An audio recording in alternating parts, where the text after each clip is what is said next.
Do you want to learn the tricks that top leaders use to get the most out of themselves and their teams? Well, Naftali Hoff is here to help. Lead to succeed. Picks the brains of top leaders to learn about their challenges, insights, and best practices. Here's Naftali.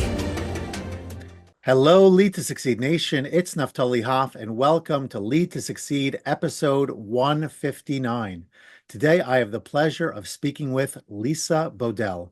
Lisa, founder of FutureThink, is a globally recognized expert on simplifying work and driving innovation. She's the author of Why Simple Wins and Kill the Company, both bestsellers that emphasize replacing unnecessary complexity with simplicity to allow people to focus on impactful work. Her insights have influenced top organizations, including Google, SAP, Citigroup, and the U.S. Department of National Intelligence. A frequent Forbes contributor, Lisa's expertise has also been featured in Fast Company, Wired, the New York Times, and Harvard Business Review. She has taught innovation at American University and Fordham University, and her TED Talk on simplification resonates with thousands each year. Through FutureThink, one of the world's largest sources for innovation tools, Lisa's work empowers teams to improve productivity, engagement, and well-being by shifting focus to what matters most. Lisa, so glad to have you on the show today. Thank you for having me. I appreciate the kind introduction. My pleasure. Okay, so I read through the bio. Now let's hear the real story. Tell us about yourself, your background, how you got here. We'd love to hear it. The origin story. I know I grew up in Michigan and then Chicago, and I always like to say like how I got here was overcoming adversity. So without going into too much detail, but I had a very challenging childhood, and with a lot of a chronically unemployed father, a mother who had some big mental illness issues, and at a very young age, I had to become independent on my own, starting at 7. And so it really taught me to be very organized, very driven, etc., and to be able to juggle a lot. I had a tremendous capacity, and it was really great when I first got out of school and had a job. I rose quickly. I got the biggest team, all the things, because I took on more. And what I realized as I got older was I was burned out. And I was very burned out because I was being taken advantage of by doing so much. And I left and I started my own company because I wanted to take control of my time and take control of my future. I wanted to teach people that doing more isn't success, but actually doing valuable. And so that's how I launched my business in terms of focusing on innovation, figuring out what matters to you, and then simplicity. How do you get rid of the things that are holding you back? Right? And then how do you actually use that as a way to feel like subtraction is just as important as addition? So those are the things that really drove me. And I started a whole business to help people be able to do the same. How do you simplify? How do you innovate for yourself, but also for your company? And those are things that we get so caught up in the day-to-day that we lose sight of. And we want to help people get back to those core things. That drives success. Got it. Okay. Well, there's a lot there. I think we're going to unpack some of it in more detail. As a coach who works with people in productivity, and with their productivity and just helping people to be more effective in their time. So I very much can appreciate the comment of valuable versus more. You didn't say it quite like that. That's just how I wrote it down. But oftentimes we think that if we're busy, we're being productive. But we don't necessarily realize that not all work was created equal. So I'm just curious to know, what is your approach? Maybe I'll learn something too along the way. What is your approach to help people to identify what true value is as far as their work is concerned, maybe other areas beyond their work, and how do you advise them to get off of I don't know if the hamster wheel is really quite the right metaphor, but how do you get them off of, just this idea of I'm going to constantly churn out and be busy, and get them to reframe and think about the value more? So the first thing you do is you go in and you show them how, the approach or the cultural norms that we have at work need to be challenged. So for example, I ask people, what do you spend your day doing?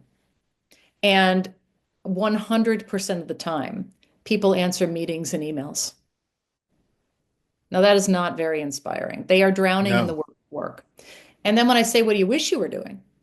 They talk about things like, I wish I could spend more time with customers, doing innovative things, being external, thinking about innovative business things. What they talk about is where we spend our time and what we don't like, where we get burned out is internal. But what we want to do is more external, forward looking. And so what we're doing by doing that exercise is showing them we need to challenge the way that we work. How we work isn't working. And then to define, what do you wish you had the time to do when you have it?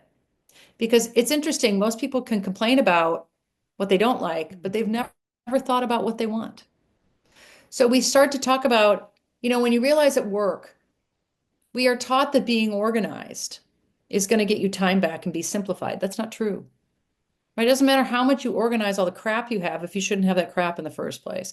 And the second thing is that we've got to teach people that, that more versus valuable thing. We've got to build in subtraction and make that just as important as addition. Because we've got to, it's like bad things at work, they're like weeds. They keep growing back and we've got to get rid of them. So being okay with getting rid of, it's not a loss. It's actually creating the space for thinking and growth to happen. So that it sounds a little counterintuitive, but we've got to help people clear the clutter away first. They kind of experience a loss. They get unbusy and they get uncomfortable, but that helps them to have the time and space to think and then be able to define what is the work that really matters. Those exercises are transformative for people. Yeah. Interesting. Yeah, I would love to go, more deeply into that because just yesterday I was talking to one of my clients and we were going through the delegate, automate, eliminate process, with some of his activities to just understand that not everything that you're currently doing should be done by you, Nope. if or at all in some cases, right? I mean, there are some questions about, well, I'd still have to answer my emails. I still have to do these things. So the question becomes, how do I do that? I don't want to go too much into the weeds on that point because this is not a productivity podcast. It is more No. about leadership, but I do want to hear about, you mentioned subtraction and earlier you mentioned simplification.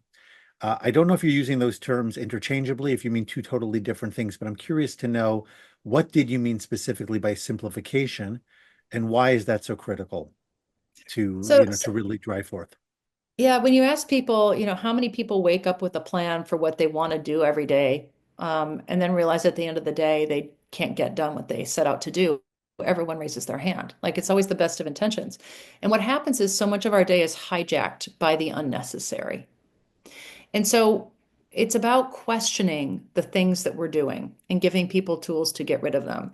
And the reason why it's not about being more effective and productive. I am incredibly productive. But when people add on more that isn't necessary, what that means to me is I'm getting burned out, right? Simplicity it's a cultural shift. It's a strategy. It's a way that we work. So yes, the first thing that people think is subtraction, like getting rid of. That is part of simplicity. But you know what else it is? It's clarity. It's making things accessible. There's lots of ways to simplify that allow people to reduce the friction and the fear at work.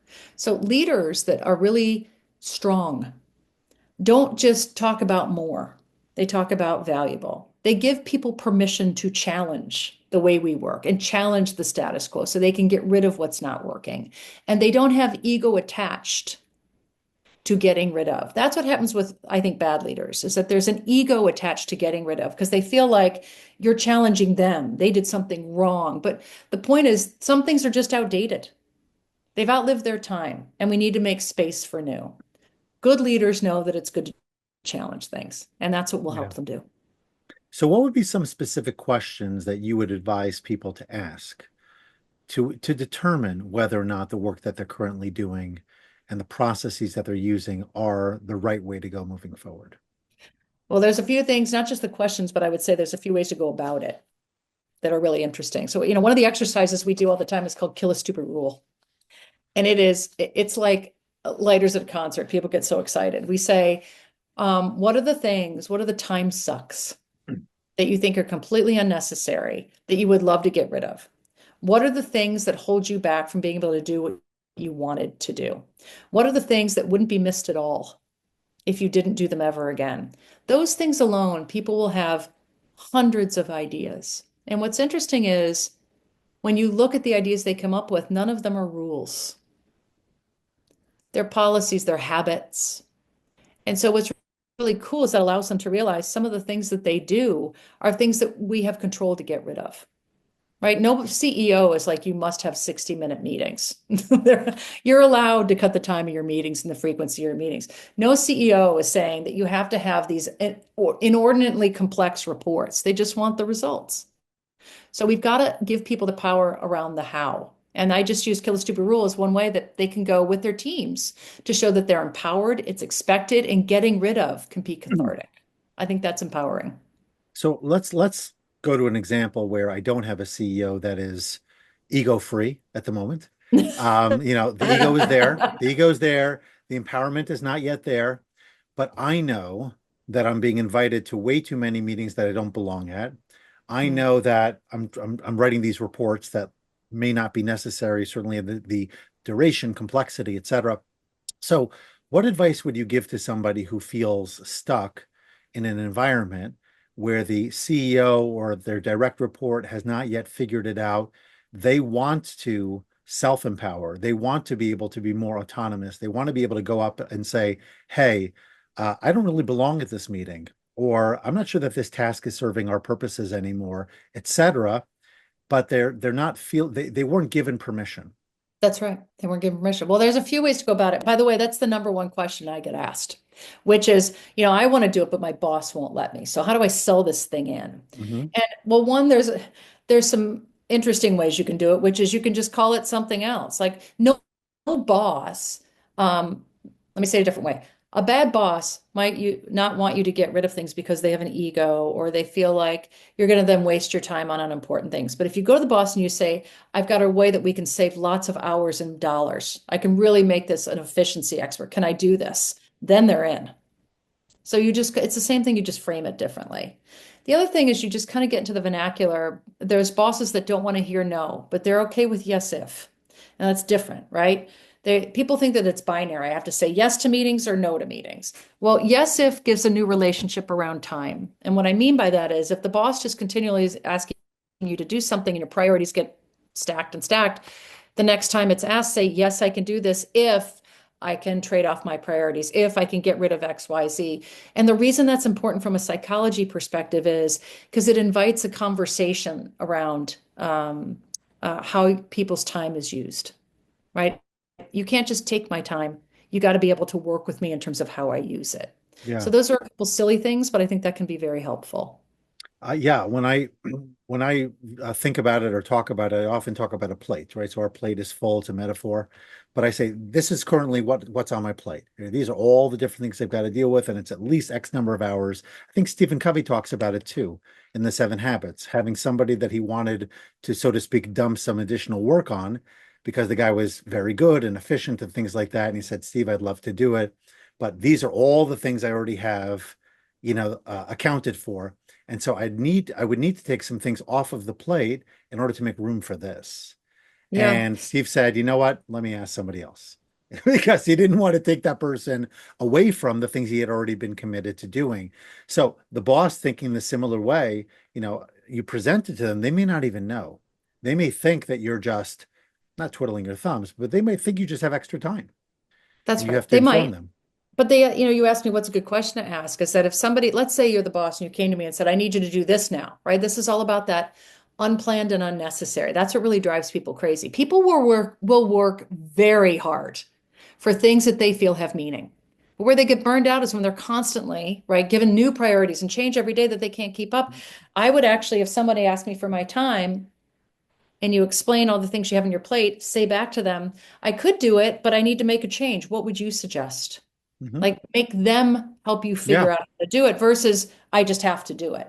And so that invites a conversation versus a dictation. And I think that's an Yeah. incredible way to get people to have to think. And they might be frustrated because they don't know the answer. They just want a yes. That's a bad boss, but that's another story. Yeah. Okay, so we've talked about bad bosses and simplification. There's another piece that, and you did mention it before, morale. I'd like to talk about morale a little bit because I think in Sure. in many people's minds, morale is a fuzzy, right? It's kind of like a It good is a fuzzy. workplace environment. Like, what Yeah. is it?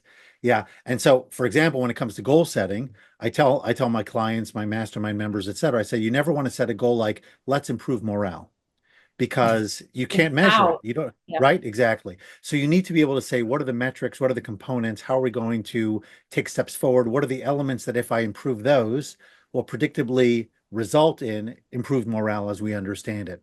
So I'm curious to know in your mind, what is the connection specifically between simplification and morale?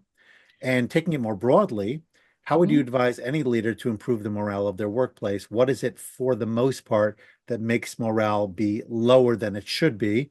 And of course, what would your solution for that be? So I have a saying that I say, culture is the work we do every day.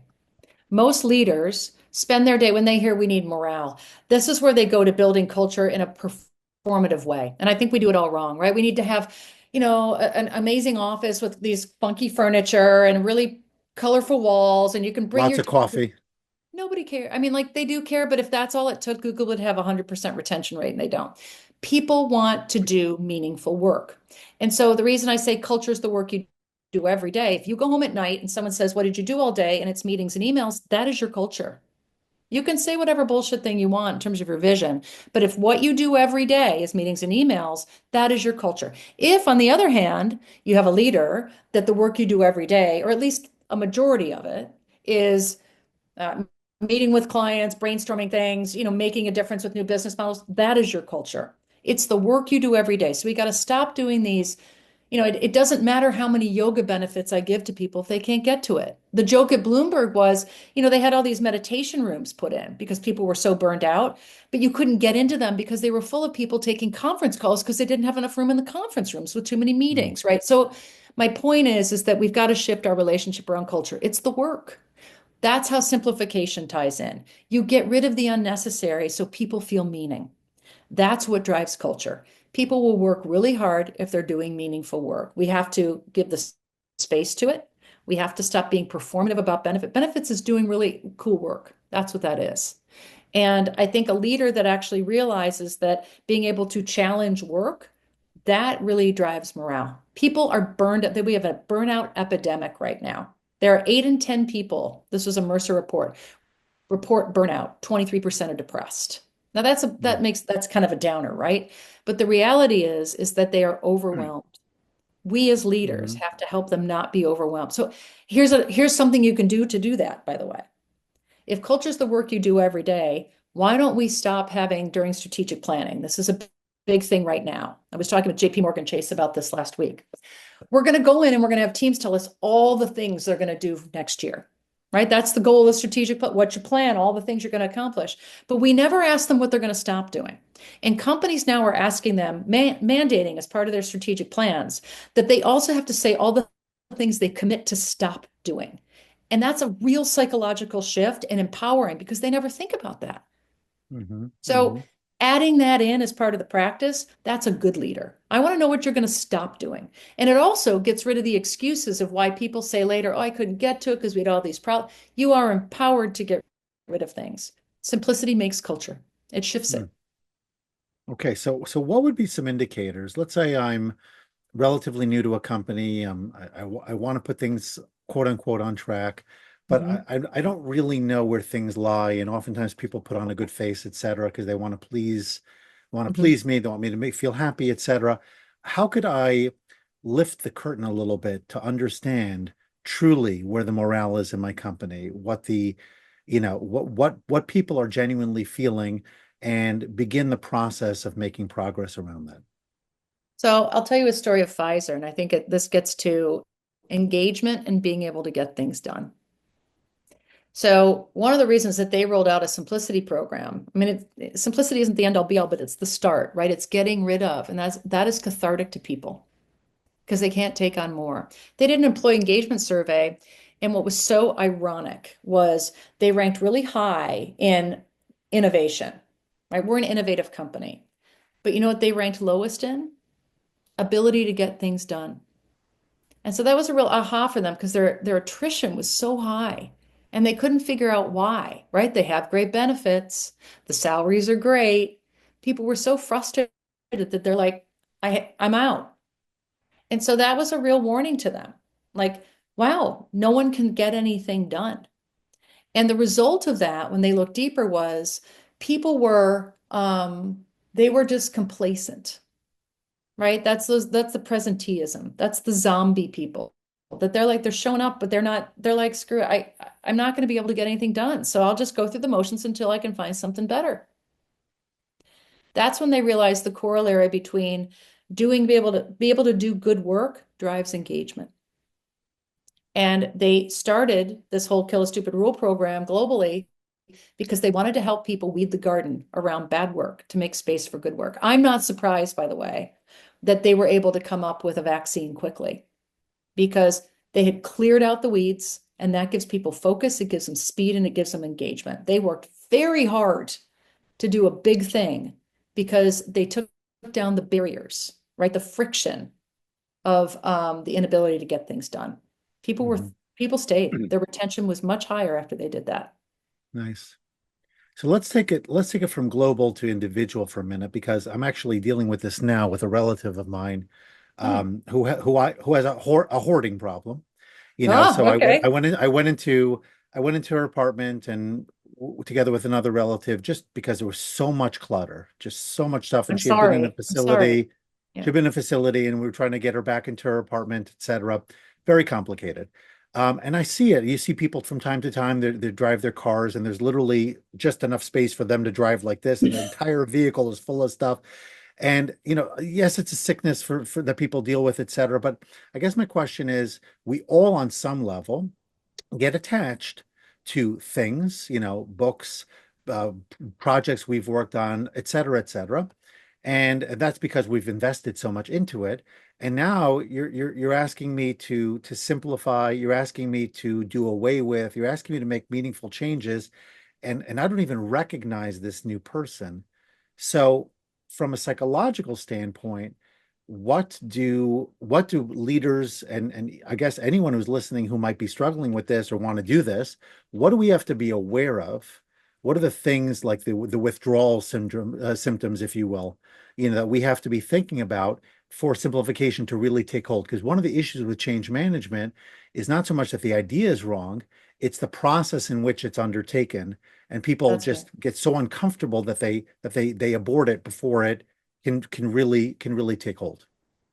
Well, yeah, and there's so much to that, right? The process of it, which is, how it's rolled out in terms of how it's communicated, because there's one of the big things we need to talk about psychologically is fear. Fear drives all of it, to be honest. I mean, that's like the number one human emotion, right? There's hope, there's fear. If you can take away the fear, and that's done through good communication, through good process, etc., that has a lot to do with it. I mean, as an individual, there's a lot that goes around. I mean, not just hoarding, but getting rid of things, right? Because they're different. Um, when you talk about getting rid of things, why don't people do it? One is ego. We have like an ego attachment to, if I get rid of this thing, that's a judgment on me, like I made a bad choice. If I get rid of this, that means I made a bad choice. So it's a value judgment. So that's number one. We've got to help with the ego. There's a fear of, if I get rid of it, what's going to happen? Like if I don't show up to the meeting, what's going to be the perception of me? If I don't do this report, that's where we get attached to more. I think the actual interesting thing is what people are really afraid of is, what are they going to do if they stopped? And what I mean by that you talked about the hamster wheel. I was talking with the CEO of Novartis, and I said the most ironic thing that's going to happen to you is that people tell you they wish they had more time to think. And suddenly, when they do, they are very uncomfortable Right. because now they are unbusy. There are no more excuses. I suddenly am left with my thoughts, and I don't know how to think anymore because it's so much more comfortable to be caught up in the hamster wheel. I've got an excuse now. Now the excuses are gone. You got the time to think, and you don't know how to do it anymore. So I think that's part of the issue is like there's ego, there's value, judgment, and fear of what's going to happen. But then people, let me lead this back to the leadership piece, which is people are very uncomfortable being unbusy. And we've got to help people get thinking time back at work. So you'll know as a leader you're doing it right when you and your teams are a little uncomfortable actually taking the time to think and figuring out how to do it again. There's a lot of groups, my company does this. I'm a small business in New York, and I mandate that my team blocks out a half day on their calendar for deep work. I mandate it because I want them to know that thinking is expected. I want to take away the excuses, and I want them to sit there and be like, hey, I gave you thinking time on strategy. What's wrong? You've got to learn how to figure out how to think again. And it is transformative when people start to get comfortable with it, but it Mm. will take time. Yeah, certainly will. Okay, so as we wrap up this segment, um, one of the things that they ask all of my guests is to share a mistake that they've made somewhere in their past that has positioned them for more, positioned them for better, that they've learned from it, they've grown from it, and as a result, they are who they are today. Mine is around character. And this is about hiring as a leader. And I think I underestimated the impact of hiring someone who was qualified, but was bad for my culture. And I think we've all been there before, right? Like hiring this, for instance, a salesperson who, yeah, they make quota, but boy, they are like scorched earth and the Mm, damage that that caused. So, what was something that I did? I hired somebody an outcome, not for character, and I gave them too many chances. I think there is something we focus so much on the outcomes and the metrics and the statistics, and we underestimate the human impact of um, of hiring good humans. So I mm. am very focused on authenticity and character, and I think that is a really important thing for leaders to remember. Okay. Well, that was great. And we're gonna take it down a notch in terms of the seriousness of our conversation, have a little more fun now Okay. All with some right. rapid fire. Again, with Okay. the answers short and sweet, a book that Mhm. has deeply influenced your work. Oh my gosh. Well, I have personal and I have professional, but personal, there was a book that was written by a guy named Alex Kotlowitz, and it's called There Are No Children Here. And it was about people that overcame struggles. And I thought that was really interesting in terms of seeing how they grew up. These are the projects of Chicago, which is where I'm from.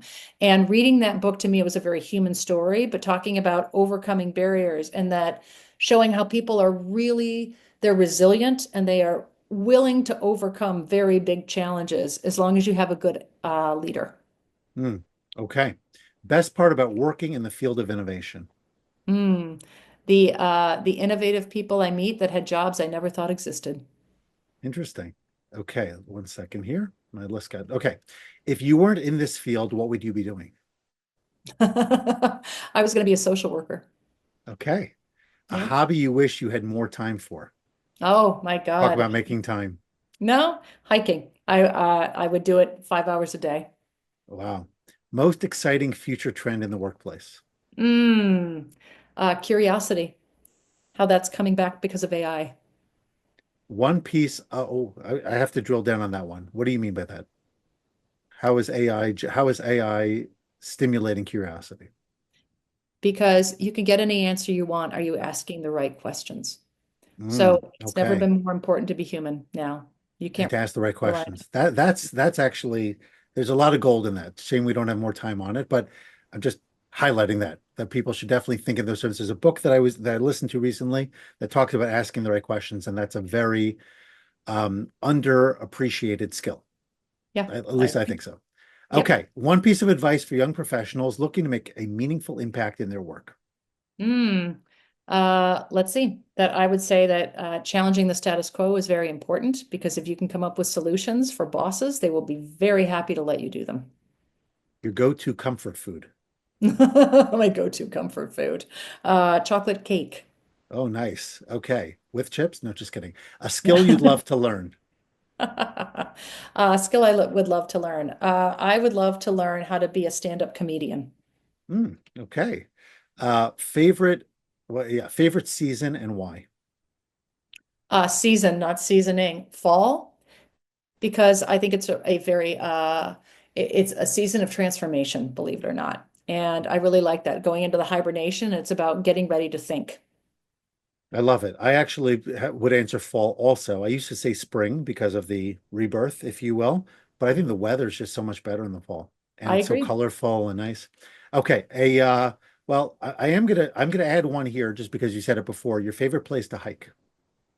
Oh my gosh, my favorite place to hike is Whitefish, Montana, near Glacier. That's my favorite place. We just bought a place out there, so I'm really looking forward to spending more time there. Nice. And finally, a productivity tip that helps you to get more done. Oh my gosh, I said it already, but think about what you can stop doing versus what you can start. Okay, so how can people connect with you, Lisa? How could they learn more about your work? Sure. On LinkedIn, please link in with me, Lisa Bodell, and they can also go to FutureThink. There's lots of free resources there, and they can learn more about simplification and work. Awesome. So with everything you've shared, I'm going to ask for a little bit more. Please leave us with one final life lesson. Oh my gosh. That I think modeling the right behavior matters. So don't just tell people to say no to things and then say yes to everything. So you are the beacon that they follow. Awesome. Well, it's been an absolute pleasure. I've learned Thank a ton you. and it's right in my wheelhouse. So I got particularly excited. So really enjoyed the conversation. I can't wait to share with everybody. Keep up the great work. And thank you for bringing some simplification to a very busy and distracted world. Thanks for having me. Bye-bye now. Thanks so much for listening to this episode and for investing in yourself so that you can lead to succeed. Before you go, don't forget to subscribe, rate, and review the show. Your feedback gives the show more social proof and encourages more folks to listen.